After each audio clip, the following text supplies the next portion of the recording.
En décembre 1952 et à nouveau en décembre 1953, la Cour suprême était bondée. Il y avait des files d'attente dans les couloirs pour assister aux plaidoiries.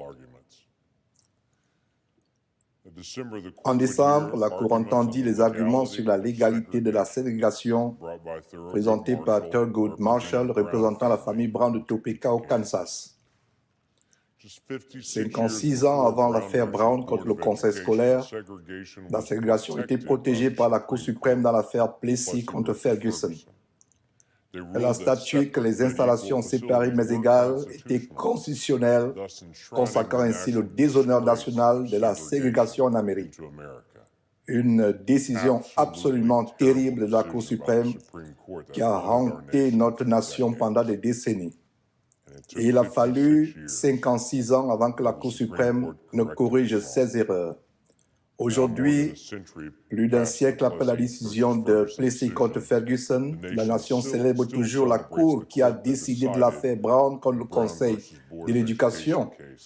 Les juges ont réparé un grand tort à des millions de personnes. Il y avait une leçon simple dans cette décision. Quand la Cour a fait une erreur, elle doit la réparer. Quand la Cour a fait une erreur, elle doit la corriger, même si c'est 50 ans plus tard. Demain, la Cour suprême des États-Unis entendra les arguments oraux dans ce qui pourrait être l'affaire la plus importante pour les droits de l'homme depuis 48 ans. Demain, à 10 heures, 9 juges entendront les arguments et poseront des questions au procureur général de l'État du Mississippi et au conseil représentant une clinique d'avortement du Mississippi. Demain matin, la Cour examinera la question de savoir si toutes les interdictions d'avortement avant viabilité sur les avortements électifs sont constitutionnelles. Demain, cette Cour aura l'occasion de confirmer la vérité évidente pour l'être humain, les faits de la science et de la déclaration de notre cœur, le droit à la vie, à la liberté et à la poursuite du bonheur. En d'autres termes, la Cour a l'opportunité de corriger son erreur de 1973, il y a 48 ans. En 2018, le corps législatif du Mississippi a adopté la loi sur l'âge gestationnel qui limite l'avortement à 15 semaines de gestation, sauf en cas d'urgence médicale, en cas d'anomalie fœtale grave. L'organisation Jackson pour la santé des femmes, une clinique d'avortement du Mississippi, a intenté un procès. Les tribunaux fédéraux ont jugé que la loi violait la jurisprudence de la Cour dans l'affaire du planning familial contre Casey. On l'appelle maintenant l'affaire Dobbs. Elle sera examinée par la Cour suprême demain à 10 heures. Cette affaire est l'occasion pour la Cour de reconsidérer l'affaire Roe contre Wade et de rendre aux États le rôle de légiférer sur la question de la vie, comme c'était le cas avant le procès Roe contre Wade. Roe contre Wade, comme son instance le sait très bien. La Cour suprême a décidé que la Constitution garantit le droit à l'avortement jusqu'à la viabilité d'un enfant, avec une connaissance très limitée du terme viabilité. Des années plus tard, dans l'affaire planning familial contre Casey, la Cour a également déclaré que le gouvernement ne pouvait pas imposer un fardeau excessif à l'accès à l'avortement, ce qui a été utilisé pour bloquer de nombreuses lois qui visent à protéger les femmes et les enfants. Les deux lois étaient complètement arbitraires et non fondées sur le droit constitutionnel. La viabilité est franchement impossible à définir parce que les enfants se développent à des vitesses différentes. Un enfant comme Curtis Means, qui vient de quitter l'unité régionale des soins intensifs néonatales de l'Université de l'Alabama, Birmingham, après avoir été mis au monde prématurément à 21 semaines et un jour, le plus jeune enfant né au monde.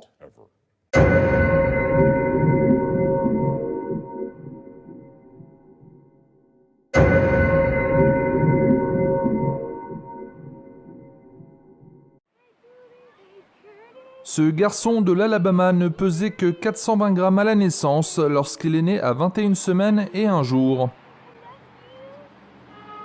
Aujourd'hui âgé de 16 mois, Curtis Means est né le 5 juillet 2020 avec Siasia, sa sœur jumelle, qui est malheureusement décédée le lendemain. Les médecins leur avaient donné moins de 1% de chance de survivre, mais après 275 jours passés à l'hôpital, Curtis est finalement sorti en avril dernier. Selon Michelle Butler, sa maman, son développement se passe bien. He's very active now. At first, he was moving slow, so he could slide down off your lap, stand up like he want to go ahead and take off and start walking. He's starting to, babble at the mouth. 6 mois après sa sortie, Curtis est retourné à l'hôpital pour rendre visite au personnel soignant et à cette occasion, il a officiellement été désigné par le Guinness des records comme le plus jeune prématuré à avoir survécu.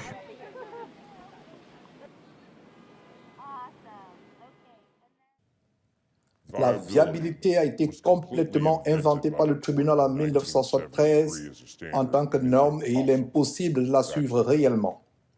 L'Amérique n'a pas oublié ses enfants. Nous ne sommes pas passés à autre chose et nous n'avons pas juste accepté le verdict de Roe contre Wade. Parce que quand nous voyons un enfant comme celui-ci à 15 semaines, nous voyons réellement un bébé. C'est assez choquant.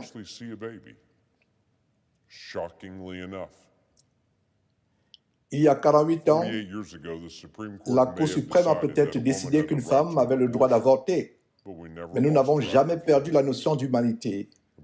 L'avortement n'est pas seulement une procédure médicale, c'est la prise d'une vie humaine. J'ai parlé ce matin avec une survivante de l'avortement, et oui, elles existent par milliers. Elle a la quarantaine, elle a des enfants maintenant. Elle a survécu un avortement raté et a été mise au monde vivante pendant une procédure d'avortement. Elle a été amenée par une infirmière dans l'unité de soins intensifs de cet hôpital. Et elle est toujours en vie et prospère aujourd'hui. Je me suis assis avec cette survivante de l'avortement en pensant que l'avortement n'est pas qu'une question de cellules. C'est une question de personne. Très franchement, ce matin, la personne était assise juste en face de moi. Maintenant, je comprends très bien que je suis un pasteur, qui est maintenant un sénateur. Je suis pleinement conscient que j'ai une vision biblique du monde et que mon dévouement aux enfants n'est pas seulement dû au fait que je suis un disciple de Jésus et que je crois que chaque personne est créée à l'image de Dieu. Je peux aussi fermement observer la science. La science est claire pour quiconque est prêt à dépasser les points de discussion et à regarder réellement dans l'utérus. Au moment de la fécondation, un être humain nouveau et distinct voit le jour. Il ne s'agit pas seulement d'une ovule fécondée, mais d'un nouvel être humain. Cette nouvelle ovule, appelée zygote, a un comportement différent de celui de toutes les autres cellules qui se trouvent dans le corps de la femme. L'ADN à l'intérieur de cette cellule est différent de l'ADN à l'intérieur de toutes les autres cellules du corps de la mère.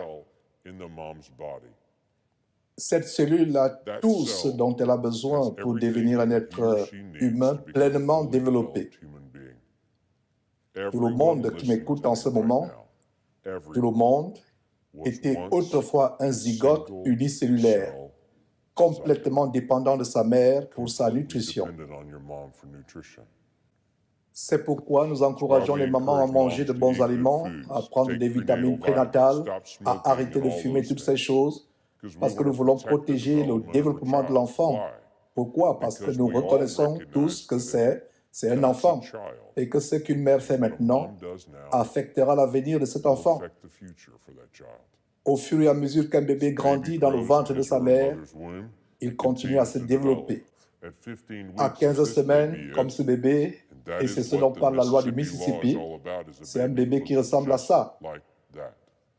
À 15 semaines, le bébé a un cœur, des poumons, une peau, des yeux et un système nerveux. À 15 semaines, soit un peu plus de 3 mois de grossesse, ce bébé prénatal bouge et réagit au toucher. Tous ces organes sont formés et il leur faut juste un peu plus de temps pour se développer. Son cœur a déjà 4 chambres. Il a déjà battu des millions de fois et pompe plus de 6 litres de sang par jour. Elle ne peut pas respirer en dehors de l'utérus, mais elle respire dans l'utérus. Elle a des bras et des jambes. Elle a 10 doigts et 10 orteils et normalement, à ce stade, Artie montre une préférence pour la main droite ou la main gauche. Elle a des yeux, des lèvres et un nez, des ongles et des sourcils, même des papilles gustatives, et elle peut ressentir la douleur. Cette décision a des implications à la fois éthiques, morales et médicales. Si quelqu'un dans cette pièce se regarde dans le miroir, vous avez des doigts et des orteils, des lèvres et un nez, des ongles, des sourcils et des papilles gustatives. La seule différence entre vous maintenant et cet enfant, c'est le temps. C'est tout. Pour certains, il est facile de fermer les yeux et d'ignorer ce fait évident parce qu'il est plus facile de parler de précédents judiciaires ou de choix parce que si nous regardons chaque enfant et reconnaissons cet enfant pour ce qu'il est, il est difficile d'accepter que durant les 48 dernières années, 62 millions d'enfants sont morts par avortement en Amérique.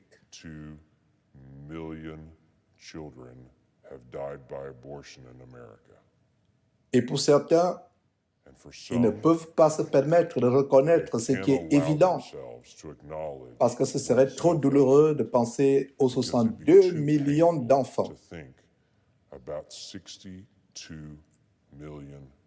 Puis-je vous dire que 62 millions d'enfants, c'est la population combinée du Vermont, de l'Alaska, du Dakota du Nord, du Dakota du Sud, du Delaware, du Montana, du Rhode Island, Maine, New Hampshire, Hawaii, West Virginie, Idaho, Nebraska, New Mexico, Kansas, Mississippi, Arkansas, Nevada, Iowa, Utah, Connecticut, Oregon, Kentucky, Louisiana, Alabama et Oklahoma réunis.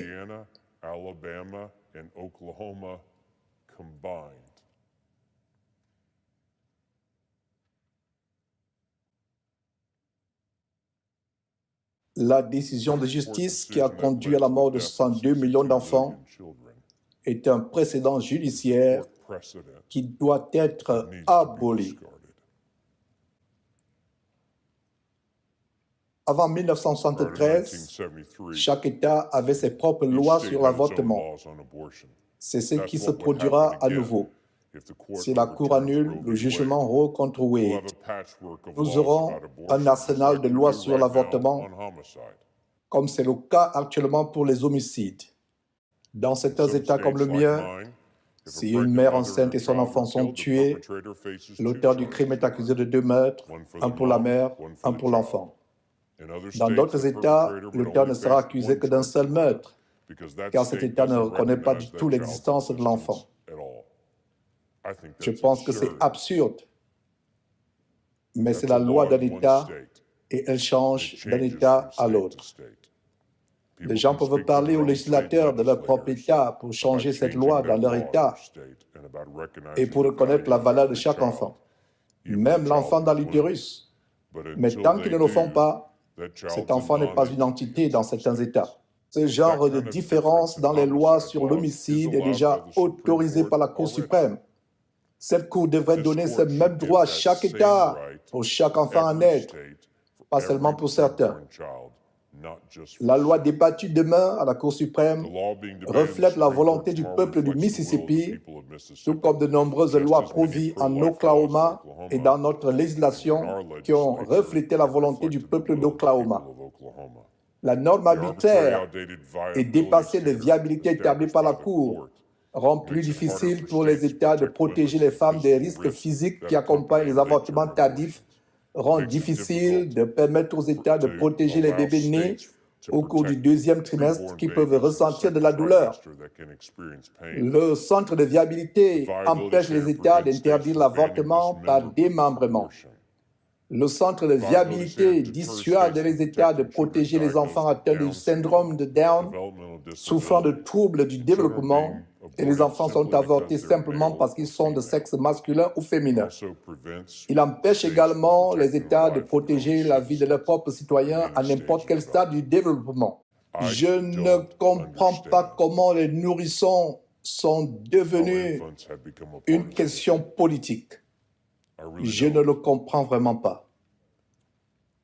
Sur certains sujets, lorsque je parle à mes collègues de l'autre côté de l'allée, je peux voir leur perspective et leur point de vue. Je ne peux pas être d'accord, mais je peux comprendre leur point de vue. Mais sur cette question, je ne comprends pas comment certaines personnes voient un bébé sucer son pouce dans l'utérus et ils les voient seulement comme des déchets médicaux. Je ne comprends pas comment certaines personnes peuvent soutenir l'avortement à un moment donné, mais lorsqu'elles parlent à une femme qui a avorté et qui a fait une fausse couche, elles répondent immédiatement par « Oh, je suis désolé ». Si une fausse couche est la perte d'un enfant, alors qu'est-ce qu'un avortement? Je ne comprends pas comment la même personne qui se bat pour protéger le droit d'avorter les enfants peut aussi apporter un cadeau à une fête de bébé et célébrer une maman et un bébé. Comment un enfant peut-il être célébré et l'autre être déchet médical? Je ne comprends pas cette catégorisation. Franchement, je ne comprends pas comment certaines personnes favorables à l'avortement peuvent justifier la protection des œufs d'aigle par une loi fédérale, mais n'ont aucun problème à soutenir l'enlèvement de la vie humaine.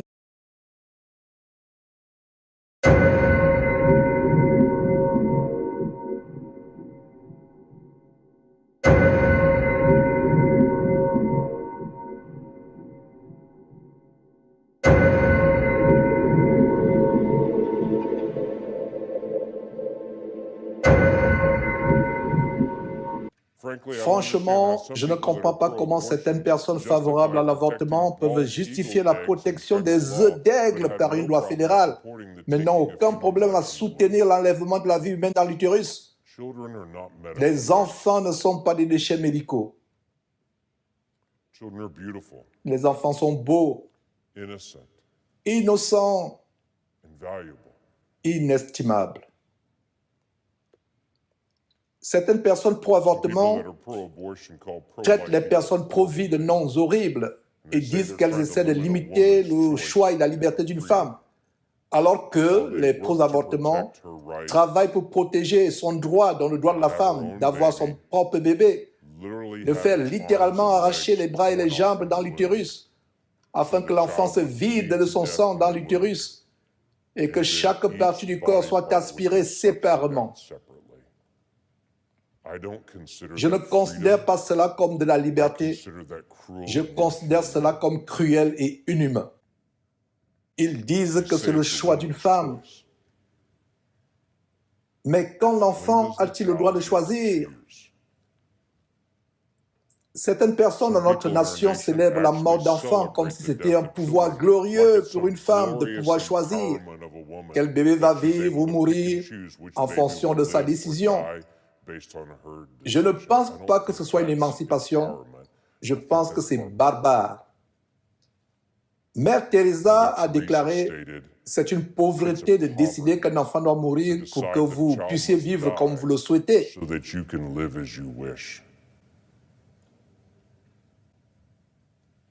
Le changement commence demain.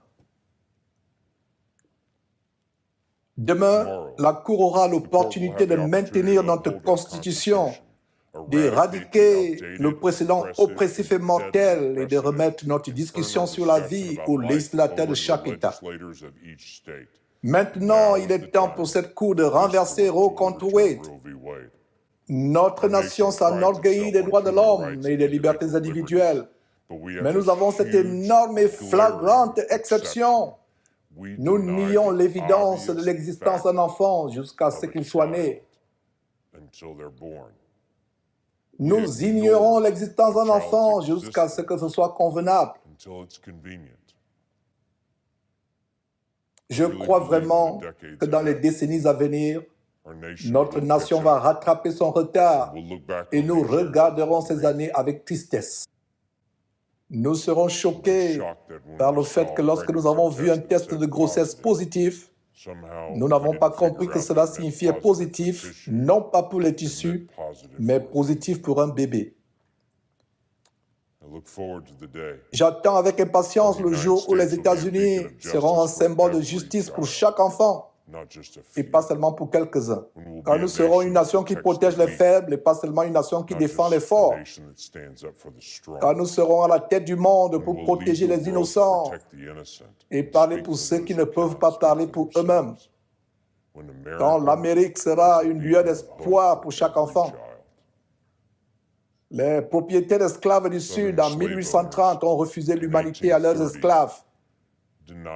En 1900, les hommes ont refusé le droit de vote aux femmes. Les États-Unis ont rassemblé les Américains d'origine japonaise pendant la Seconde Guerre mondiale et les ont placés dans des camps. Ces 3 mesures étaient considérées comme légales et appropriées à l'époque.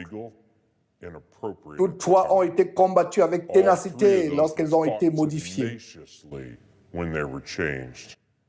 Et toutes les 3 sont une honte nationale aujourd'hui. Il fut un temps où la Cour a jugé que la ségrégation raciale était la justice. Puis, 60 ans plus tard, elle a fait marche arrière en mettant fin à la ségrégation. La justice exige que lorsque la Cour se trompe, elle corrige sa propre erreur. Cette fois, il y a des millions d'enfants qui comptent sur la Cour pour faire justice.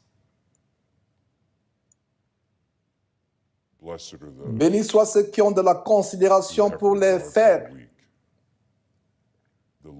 Le Seigneur les délivre dans les moments difficiles. Psaume 41, verset 1. Je cède la parole.